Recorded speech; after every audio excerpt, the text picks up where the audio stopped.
सुप्रभात। मैं जगेंद्र राणा।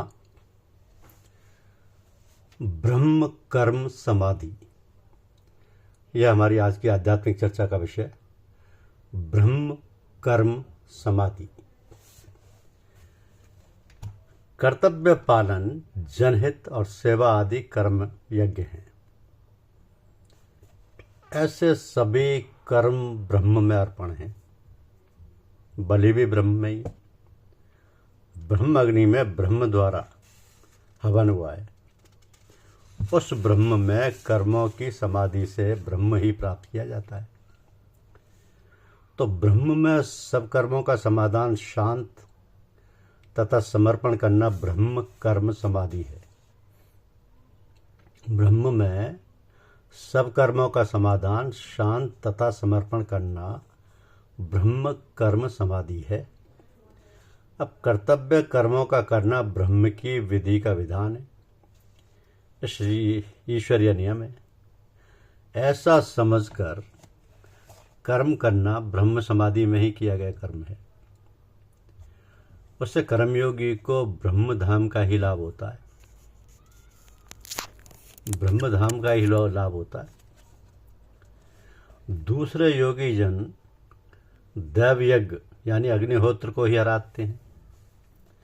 अन्य उपासक लोग ब्रह्मरूप अग्नि में यज्ञ से ही यज्ञ को होमते हैं। अंतर्मुख होकर आत्मा से ही परमात्मा की उपासना करते हैं।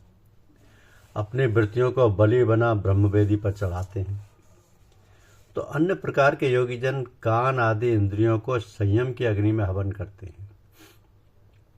इंद्रिय संयम का यज्ञ करते हैं। दूसरे प्रकार के याचक शब्द आदि विषयों का इंद्रियों की आग में होम करते रहते हैं।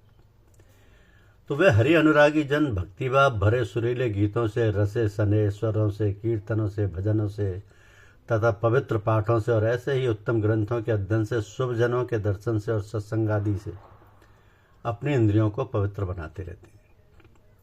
यह उनके इंद्रियों में उनके विषयों का हवन है। शुभ प्रवृत्ति में यज्ञ है। अन्य योगी जन इंद्रियों के सब कर्मों को और प्राणों के व्यापारों को अपने आप के संयम की अग्नि में, जो सत्यगान से दीप्त है, होमते रहते हैं। तो अपने आप को नियम मर्यादा में रखकर अपनी इंद्रियों के सब कर्मों से क्रियाशीलता का जीवन बिताते हैं, शुभ कर्म करते हैं और अपने सांसों के आने जाने को भी ज्ञान से प्रज्वलित कर्मयोग की आग में बलिदान करते हैं। अब प्रशंसनीय व्रतों वाले, संयम ध्यान में प्रयत यत्नशील योगी जन कोई द्रव्य से, चर्वादि पदार्थों से यज्ञ करने वाले होते हैं। तो कोई तप यज्ञ करते हैं, कोई कर्मयोग वाले हैं, कोई स्वाध्याय यज्ञवान है और कोई ज्ञान यज्ञ में परायण है। उसी प्रकार दूसरे योगी लोग अपान में प्राण की आहुति डालते हैं, बाह्य कुंभक करते हैं, अन्य प्राण में अपान का हवन करते हैं, आभ्यंतर कुंभक करते हैं। अन्य प्रकार के अभ्यासी जन अनेक प्रकार की भस्त्रिका आदि से प्राण और अपान की गति को रोककर प्राणायाम में परायण होते हैं। तो कई एक अभ्यासी लोग खान पान को नियत किए हुए यानी मिताहारी होकर प्राणों में प्राणों को होमते हैं। स्वास्थ्ययुक्त सदाचार का जीवन व्यतीत करते हैं। ये सभी यज्ञों से पापों का नाश कर चुके हैं और यज्ञों को जानते हैं, यज्ञों के सच्चे मर्म को समझते हैं। तो यज्ञ करके बचा हुआ यानी अन्न खाने वाले, अमृत खाने वाले हैं। उनका भोजन अमृत है। वे सनातन ब्रह्म को प्राप्त करते हैं। यज्ञ न करने वाले का ये लोक नहीं है। तो दूसरा लोक कहाँ से हो सकता है? यज्ञों में से कोई भी यज्ञ करके भोजन करना भगवान का अमृत प्रसाद पाना है। उससे मनुष्य के दोनों लोग सुधर जाते हैं। और यदि इन कर्मों में से कोई भी शुभ कर्म ना किया जाए तो इस लोक का जीवन ही बिगड़ जाता है। तो परलोक की तो कथा ही कौन कहे।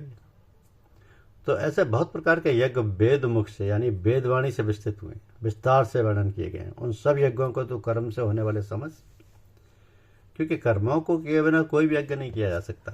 ऐसा जानकर मुक्त हो सकते हो।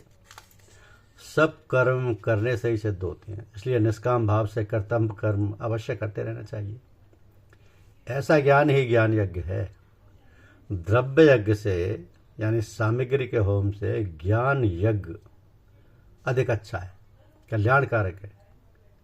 सर्व संपूर्ण कर्म ज्ञान में सर्वथा समाप्त हो जाता है। कर्म मात्र निष्काम भाव में, अनासक्ति में तथा संबुद्धि में पराकाष्ठा को पहुंच जाता है। तो कर्मों की उत्तमता और पूर्णता कर्मयोग और भगवत समर्पण रूप सच्चे ज्ञान में ही है। तो इस ज्ञान को तत्वज्ञानी भगवत भक्तों के समीप जाकर विनय से, नमस्कार से, बार बार पूछने से और सेवा से समझो। तत्वदर्शी ज्ञानी जन ज्ञान का उपदेश देंगे। सत्य का ज्ञान प्राप्त करने का उपाय नम्रता, जिज्ञासा और सेवा भाव है। इन्हीं से ज्ञान ग्रहण करने की योग्यता प्राप्त होती है। तो तीनों साधन जिज्ञासु की श्रद्धा के, सच्ची लगन के और ज्ञान पिपासा के परचाएगी। तो ज्ञानी लोग तुझको वो ज्ञान बताएंगे जिसको जानकर तू फिर इस प्रकार मोह में नहीं पड़ेगा। जिस ज्ञान से सब भूतों को अपने आत्मा में देखोगे, मुझमें अवलोकन करोगे। पापियों से भी बहुत बड़े पापी जो होते हैं, ज्ञान की नौका से पाप समुद्र को बड़ी सुगमता से तर पार कर जाते हैं।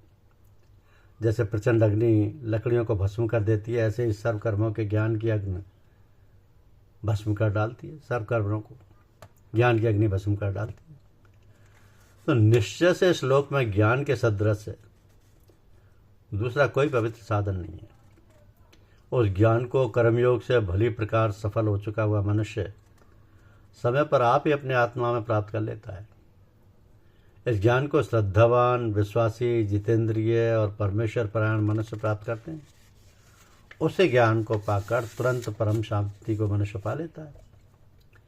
तो कर्मयोग के, ज्ञान के और आध्यात्मिक ज्ञान के तीन ही उत्तम साधन हैं: श्रद्धा, भक्ति और इंद्रिय संयम।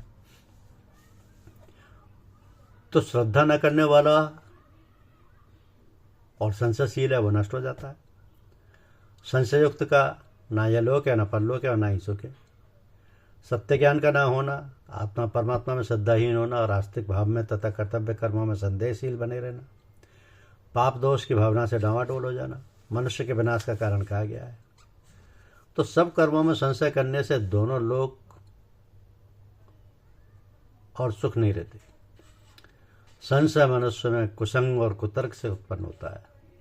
बहुत बढ़ जाने से वह मनुष्य को भ्रमशील, अस्थिर चित्त, अविश्वासी, भीरू और दुर्बल बना देता है। इसलिए संशय सुख मात्र का नाशक कहा जाता है। तो जिस भगवत भक्त ने कर्मयोग से सब कर्म भगवान में अर्पण कर दिए, ज्ञान से संशय छेदन कर रखा है और जो आत्मवान है, अपनी आत्मा को जानता है, उसको कर्म नहीं मानते। वो कर्म करता हुआ कर्मों के संस्कार से मुक्ति बना रहता है।